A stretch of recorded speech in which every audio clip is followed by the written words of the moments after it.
திருக்குறள் சிந்தனை. பேசினால் பயனுள்ள சொற்களையே எங்கும் பேசுதல் வேண்டும்.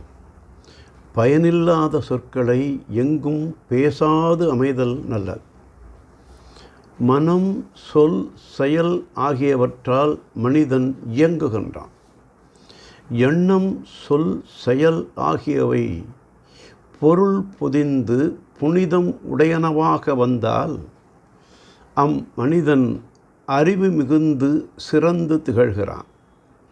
இவை மாறுபடின் அவனும் வேறுபடுகின்றான். மனிதன் பேசும் பேச்சே அவனை வடித்து காட்டுகின்றது. விலங்குகள் பேசா, மாந்தர் பேசும் பேச்சினை பெற்றிருக்கின்றார். சொல்லுக்கு, வாழ்விற்கு இனிய காரணமாயுள்ள பேச்சு மாட்சிமையோடு வந்தால் பல நன்மைகள் பெருகும். ஆகவே நல்ல அறிவாளர்கள் எப்போதும் பயனுடைய சொற்களையே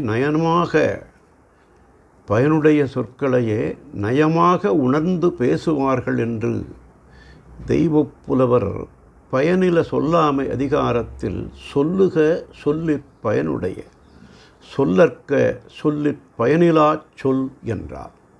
நாளையும் சிந்திப்போம்.